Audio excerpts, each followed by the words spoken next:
Hello students, today we will discuss the question answers related to the topic can we change state of matter. Question answer करने से पहले मैं आपको कुछ conversion formula बताऊंगी temperature के और उनके यूनिट्स कौन कौन से होते हैं, तो ये आपसे फिर बाद में क्वेश्चन सॉल्व करने में आपको ईजी हो जाएगा. यूनिट ऑफ टेम्परेचर, यूनिट कौन कौन सी होती है टेम्परेचर की. Temperature is measured in degree Celsius, Fahrenheit, kelvin. ये तीन इसके यूनिट हैं. First is Fahrenheit. Before the end of the 20th century, Fahrenheit was used as a unit to the measure the temperature. ये जो unit है वो 20th century से पहले इसको यूज़ की जाती थी. इसका नेम हुआ था after the physicist Daniel Gabriel Fahrenheit. Fahrenheit के नेम पे हुआ था. इसको रिटन एज ए 0F, इसको ऐसे लिखा जाता है. डिग्री, ये 0 है वो डिग्री है, डिग्री F, और इसको बोला जाता है read as a degree Fahrenheit. और इसके 32 डिग्री फ़ारेनहाइट का पे फ्रीजिंग पॉइंट ऑफ वाटर होता है, ठीक है, और बॉइलिंग पॉइंट ऑफ वाटर है 212 डिग्री फ़ारेनहाइट. बाद में ये क्या है, फ़ारेनहाइट क्या होगी थी, रिप्लेस होगी थी सेल्सियस से 20th सेंचुरी के बाद. Degree Celsius name after the Swedish astronomer Anders Celsius who developed a similar scale. उसने भी ये ऐसा ही सिमिलर स्केल बनाया था. अनटिल द 1940 तक Celsius was known as a centigrade. 48 तक इसको सेल्सियस नहीं सेंटीग्रेड बोला जाता था. The word centigrade comes after the Latin word centum. ये सेंटम से इसका बना है सेंटीग्रेड. नेक्स्ट इसको लिखा जाता है 0 and C means degree and C. इसको बोला जाता है डिग्री सेल्सियस. और 0 डिग्री सेल्सियस है फ्रीजिंग पॉइंट ऑफ वाटर और 100 डिग्री सेल्सियस है बॉइलिंग पॉइंट ऑफ वाटर. जो पीछे फ़ारेनहाइट था वो 212 डिग्री फ़ारेनहाइट था बॉइलिंग पॉइंट ऑफ वाटर, और 32 फ़ारेनहाइट था freezing point of water. Next is degree Celsius replace by kelvin. पहले फ़ारेनहाइट आया, इसके बाद डिग्री सेल्सियस आई और उसके बाद केल्विन आया. केल्विन क्या है, ऐसा यूनिट है. अब जो प्रेजेंट में चल रहा है वो यूनिट वो कौन सी है, ये केल्विन चल रही है. सिंबल इसका K है. इसको केल्विन स्केल है. किसने नेम दिया था, फिजिस्ट विलियम थॉमसन ने दिया था. फर्स्ट बेरन केल्विन, उसका केल्विन के नाम से इसका यूनिट हुई थी. 273 केल्विन इसका फ्रीजिंग और मेल्टिंग पॉइंट है, और 373 केल्विन बॉइलिंग पॉइंट है. अगर 273 केल्विन में 100 हम प्लस करेंगे तो 373 केल्विन बन जाएगा. वो क्या हो जाएगा, बॉइलिंग पॉइंट होगा, क्योंकि 0 डिग्री सेल्सियस पे क्या होता है, फ्रीजिंग पॉइंट होता है. 100 पे जाकर उसका बॉइलिंग पॉइंट आ जाता है. तो 0 डिग्री सेल्सियस किसके इक्वल होगी, 273 केल्विन के बराबर. और जो 373 केल्विन है वो किसके बराबर है, 100 डिग्री सेल्सियस के केल्विन के बराबर. अब कन्वर्जन करते हैं. अगर आपको क्वेश्चन दिया है सेल्सियस में, तो वो बोल रहे हैं उसको सेल्सियस और केल्विन के बीच में कन्वर्जन करना है, तो आप कैसे करोगे. अगर आपको केल्विन दिया हुआ है तो आप सेल्सियस में कन्वर्ट करना है, तो आप सिंपली क्या करो, सेल्सियस का फार्मूला है जो केल्विन का दिया हुआ है, जितना टेम्परेचर दिया उसमें से 273.15 माइनस कर दो. जब सेल्सियस निकालना है तो केल्विन में से जितना आपका केल्विन का टेम्परेचर है उसमें से माइनस करना है. और अगर आपको सेल्सियस से केल्विन बनाना है तो इस साइड अगर K आता है, आपका K बनाना है, तो C जो है उसके साथ प्लस करना है. मतलब अगर तो आपने C निकालना है तो K में से आप इक्वल के इस साइड, अगर आपके इक्वल के अगर इस साइड K है तो यहाँ पे माइनस आएगा. अगर यहाँ पे इक्वल के साइड पे C है तो यहाँ पे प्लस आएगा. बस आप थोड़ा सा हिंट से ये याद रख लो, ठीक है. अगर आपका यहाँ पे ये देखिए ये K है, K इधर आया तो इसका मतलब C इस साइड आएगा. तो अगर C यहाँ पे है तो इसका मतलब K इस साइड आएगा. तो अगर ये K यहाँ पर है तो यहाँ पर क्या आएगा, माइनस आएगा K के साथ. बस C प्लस K माइनस, ऐसे याद कर लो. मतलब अगर आपने केल्विन से सेल्सियस बनाना है तो सेल्सियस बनाना है तो इस साइड रखेंगे, तो यहाँ पे K आया तो यहाँ पे माइनस आ जाएगा. बस इतना याद रखो. आगे तो आपको पता ही है कि 273.15 है, ये दोनों में सेम है, ठीक है. ये चीज़ और ये चीज़ सेम है. बस आपको ये प्लस माइनस की कन्फ्यूज़न ना हो, तो इसलिए आप K माइनस याद रखो, C के साथ प्लस याद रखो. तो ये चीज़ आपने बस इतनी सी याद रखनी है. Next is conversion of temperature between Fahrenheit and Celsius. अगर फ़ारेनहाइट टू सेल्सियस में कन्वर्ट करना है तो आपने क्या करना है, C इज़ इक्वल टू, अब सेल्सियस है जिसमें कन्वर्ट करना है उसको इस साइड लिखेंगे, ठीक है, उसको इस साइड लिखा है. अब F -32 इंटू मल्टीप्लाई 5 इंटू, अब देखो इन्होंने लिखा है f minus 32 multiply 5 divided by 9, ऐसे फॉर्मूला बन रहा है, ये ब्रैकेट में है। अब जो फ़ारेनहाइट हमें f की वैल्यू दी है उसमें से पहले 32 माइनस करेंगे, जो आंसर आएगा उसको 5/9 के साथ मल्टीप्लाई करेंगे, तो ये हमें हमारा आंसर आ जाएगा आगे। Next is Celsius to Fahrenheit करना है, तो उल्टा हो रहा है। देखो इसके अंदर जो है f क्या है, f is equal to c n/5 and 32, इसमें उल्टा है सारा। ये देखो इसके अंदर हमारा c क्या था, is equal to f minus 32 into 5/9, यही था। उसके बाद यहाँ पर हम क्या करेंगे, c है, जब c आ जाएगा तो ये चीज़ है इसके साथ मल्टीप्लाई हो जाएगी, उल्टी हो जाएगी, ठीक है। अगर हम देखें, अगर हम ऐसे भी करें, अगर c निकालना है तो इस साइड लेके जाएंगे सारी टर्म्स को।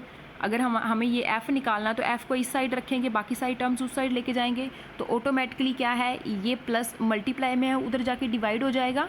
डिवाइड होगा तो इसको हम ऐसे लिखेंगे 5/9, ठीक है। और ये है माइनस में, उधर जाके क्या हो जाएगा, प्लस में। तो इसको हम कन्वर्ट करके कैसे लिखेंगे, c इंटू ये जो c के नीचे 5/9 लिखा हुआ है वो ऊपर जाके उल्टा हो जाएगा, तो 9/5 हो जाएगा।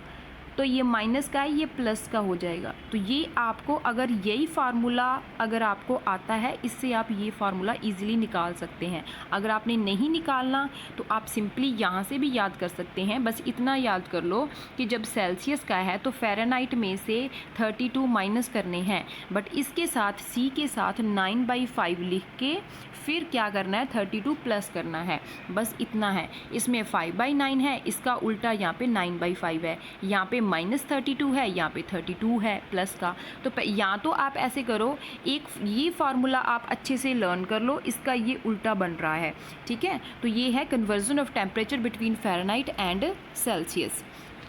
Next is conversion of temperature between Fahrenheit and kelvin. ये जो फ़ारेनहाइट और केल्विन के बीच में कन्वर्जन है वो कैसे होगा, फ़ारेनहाइट टू केल्विन कैसे है, k is equal to f minus 32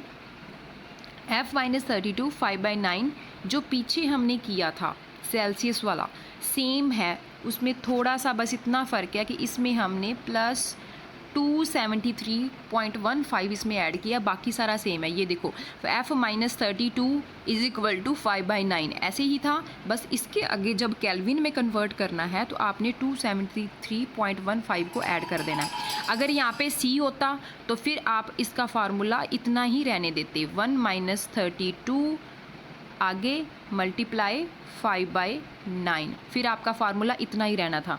अगर यहाँ पे c की जगह पे केल्विन आ रहा है तो आप क्या करोगे, 273.15 को ऐड करोगे। Next is Kelvin to Fahrenheit. अब केल्विन टू फ़ारेनहाइट है, वैसा ही फॉर्मूला सेम जैसे पहले बना था। उसमें क्या था, यहाँ पर मैंने c, ये देखिए c मल्टीप्लाई 9/5 प्लस 32, यही था, उसमें इतना फार्मूला बन रहा था। बट इसके अंदर क्या करना है, k माइनस 273 लिख के फिर 9/5 लिखना और फिर 32 लिखना है। मतलब ये प्लस और ये माइनस इसमें ऐड हो रहा है। जब फ़ारेनहाइट से केल्विन में कन्वर्ट कर रहे हैं, फ़ारेनहाइट निकाल रहे हैं केल्विन से, तो आप क्या करोगे, माइनस करोगे। जब केल्विन इस साइड है और फ़ारेनहाइट इस साइड है, केल्विन आप फ़ारेनहाइट से केल्विन को कन्वर्ट कर रहे हैं तो यहाँ पे प्लस होगा। बस आपने थोड़ी सी इतनी फॉर्मूले ऐसे याद करने हैं। नेक्स्ट इज़ क्वेश्चन आंसर हैं इसके चैप्टर के, पेज नंबर 9 है NCERT बुक के, उसके क्वेश्चंस हैं। First question is convert the following temperature to Celsius scale. आप सेल्सियस स्केल में कन्वर्ट करोगे 300 केल्विन को। अब केल्विन से सेल्सियस में कन्वर्ट कर रहे थे तो कैसे करेंगे, 300 केल्विन है तो क्या करेंगे, उसमें से माइनस करेंगे, माइनस किया तो 273, तो कितना आंसर आ गया, 27 डिग्री सेल्सियस। और वैसे ही सेम करेंगे, जब आपको कन्वर्ट करना है k से c में, तो मैंने पीछे बताया था सिंपली आप क्या करना है, माइनस करना है, तो ये माइनस हो गया, आंसर आ गया हमारा। Next question is what is the physical state of water at 250 degree Celsius and 100 degree Celsius. 250 degree Celsius पे क्या टेम्परेचर है, सॉरी कॉन्स्टेंट स्टेट है। अब देखो 100 डिग्री सेल्सियस पे वाटर बॉयल करना स्टार्ट कर देता है, ये तो 200 से भी प्लस है, इसका मतलब वाटर क्या है, गैस की फॉर्म में जा चुका है, ठीक है। तो लिक्विड फॉर्म से वो क्या कर जा चुका है, आगे गैस फॉर्म में जा चुका है। 100 पे वो क्या है, लिक्विड भी हो सकता है एज वेल एज गैस भी हो सकता है, कुछ स्टीम बनना स्टार्ट हो जाती है। तो सो हम क्या बोलेंगे, 100 डिग्री सेल्सियस की फिजिकल स्टेट क्या है, लिक्विड भी है एज वेल एज गैस भी है।